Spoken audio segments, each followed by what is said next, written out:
Hello বন্ধুরা, good morning. কেমন আছো তোমরা সবাই? আশা করছি সবাই খুব ভালো আছো, আর আমিও খুব ভালো আছি। তো আজকে সকাল সকাল উঠে পড়েছি, তার কারণ একটা ছোট্টখাটো অনুষ্ঠান আছে।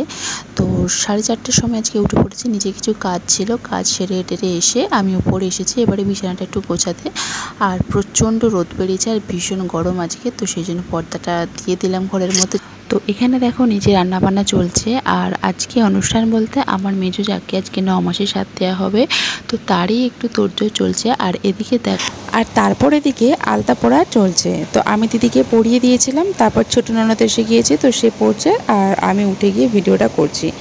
আর আমার মেয়ে দেখো, ও নিজে নিজে আলতা পড়েছে, তো ও আমাকে পড়িয়ে দিতে বলেছিল। তো আমি বললাম আমি একটু ব্যস্ত আছি, তুই নিজেই পড়। তো ও এই প্রথম নিজে নিজেই আলতা পড়েছে, তাও ছোটোখাটো ডিজাইন করেছে, মোটামুটি খারাপ নয়, ভালোই হয়েছে। আর এদিকে আমার জায়ের মেয়ে দেওয়ালটা একটু সাজাচ্ছে, তো ওখানেই দিদি খেতে বসবে। তো ফার্স্টে আইডিয়াটা আমিই দিয়েছি, তো তার কারণ আমার বেলাতেও এরকম বেবি শাওয়ার হয়নি, মানে এইরকম পিছনে ব্যাকগ্রাউন্ডটা সাজানো। তো প্রচুর ইচ্ছে ছিল যে এরকম টাইপের একটা সাজানো গোছানো হবে আসবো। তো দিদির বেলাতেও হয়নি, যখন কৃষ্ণেন্দু হয়েছিল, বাবু হয়েছিল, তখন হয়নি। আর আমার বেলাতেও, আমার মানে বড় মেয়ের বেলাতেও হয়নি। তো ভেবেছিলাম যে ছোটো মেয়ের বেলাতেও হবে, কিন্তু খুবই আশা ছিল, কিন্তু দুর্ভাগ্যবশত আমার বড়মশাই আসতে পারেনি, তো সেই জন্য আর খুব একটা সাজিনি। তোমরা দেখেছো আমার ভিডিওতে। আর এই রকমও সাজানো হয়নি পেছনের ব্যাকগ্রাউন্ডটা, তো সেই জন্য আমার বেলাতে হয়নি বলেই তো আমি সোনুকে বললাম, সোনু, তার আগে দিদিকে বলেছিলাম যে 9 মাসের সাদের বেলাটায় যেন একটু সাজানো গোছানো হয়। আর এদিকে আমি দিদির 9 রকমের থালাতে মিষ্টি সাজাচ্ছি, আর সাথে লুচি, সুজি আর ঘুগনি।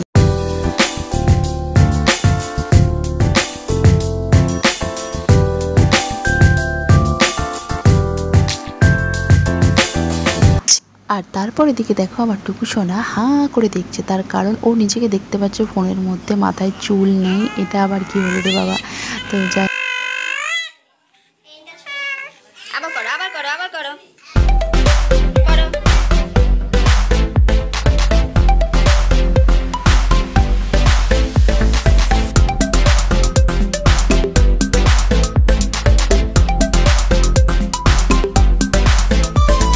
মোটামুটি সাজানো হয়ে গেছে, কিন্তু আর একটা জিনিস কি হয়েছে জানো তো, মানে একটা ভুল হয়ে গেছে। ও যখন দোকানে আনতে গিয়েছিল, দোকানদারকে বললো যে বেবি শাওয়ারের কিছু, মানে বেবি শাওয়ারের সমস্ত কিছু দাও। তো দোকানদারটা ভুল ভেবে রাইস সেরেমনি সমস্ত কিছু দিয়ে দিয়েছে।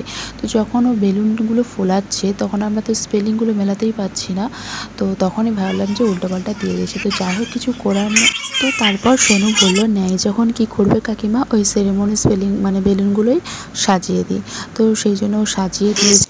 তো যাই হোক, মোটামুটি কোনো রকম সাজানো গোছানো হয়েছে, মানে একবারে ফাঁকার থেকে একটু হালকা সাজানো, বেশ দেখতে ভালোই লাগছে। আর তারপরে দিকে ফটোশ্যুট হচ্ছে।